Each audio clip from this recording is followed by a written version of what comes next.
Alex had always been the skeptic in his village, a boy who scoffed at tales of the supernatural and the unknown. To him, the stories that the villagers whispered around campfires and during cold winter nights were nothing more than ghost stories meant to scare children. The one tale that intrigued him the most was that of the house on Black Hill, a dark, ominous structure perched on the hill that overlooked the village like a vulture waiting for its next meal. The villagers claimed the house was cursed, alive with the tortured souls of those who had dared to enter and never returned. It was said that the house fed on the fear of the living, consuming anyone foolish enough to step inside. For Alex, the legend was just that, a legend. So when his friends dared him to explore the house, he accepted without hesitation. The thought of proving everyone wrong excited him.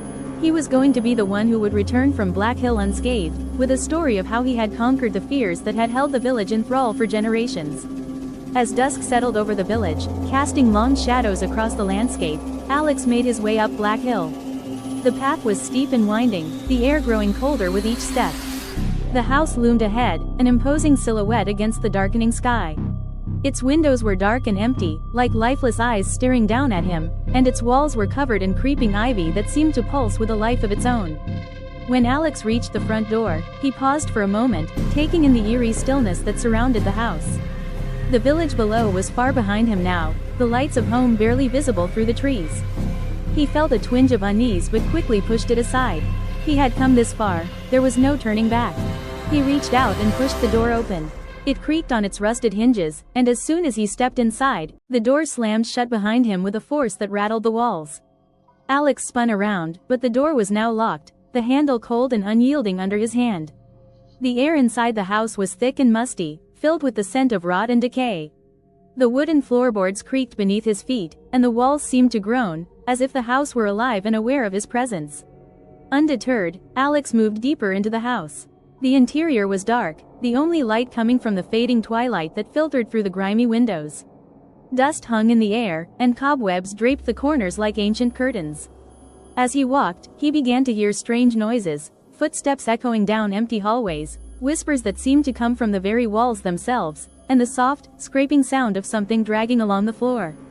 The house seemed to shift around him, the layout changing as he moved from room to room.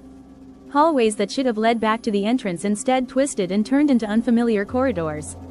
Doors that had been open moments before were now sealed shut, and new doorways appeared where there had been none. It was as if the house were a living, breathing creature, trapping him within its labyrinthine interior. As the hours wore on, Alex's confidence began to wane. The whispers grew louder, more insistent, and the house itself seemed to pulse with a malevolent energy. The walls trembled and groaned, the floor beneath him vibrating with a rhythmic thrum that matched his own racing heartbeat. The house was feeding on his fear, drawing strength from his growing sense of dread. Finally, Alex found a staircase leading down to the basement. He hesitated at the top of the stairs, peering into the darkness below. The air that wafted up from the basement was damp and cold, carrying with it the faint stench of decay. He knew that whatever secrets the house held, they were hidden in the depths below. With a deep breath, Alex descended the staircase. The steps creaked under his weight, and the further down he went, the colder the air became. He reached the bottom and found himself in a large, cavernous room. The walls were slick with moisture, and the floor was covered in a thin layer of slimy, black sludge. It was then that he felt it, a cold, slimy tendril brushing against his leg. He looked down in horror to see the floor itself beginning to move, the sludge writhing and coiling like living flesh. Panic surged through him, and he turned to flee, but the floor beneath him split open, revealing a gaping maw lined with sharp, jagged teeth. The walls around him trembled, the flesh-like material pulsing with a sickening rhythm. He tried to scream, but the sound was swallowed by the darkness as the maw closed around him, dragging him down into the depths of the house. The house consumed him, absorbing him into its structure, his body becoming one with the walls and floors.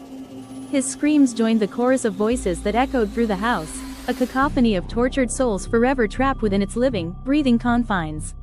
The next morning, the house on Black Hill stood silent and still, its windows dark and empty.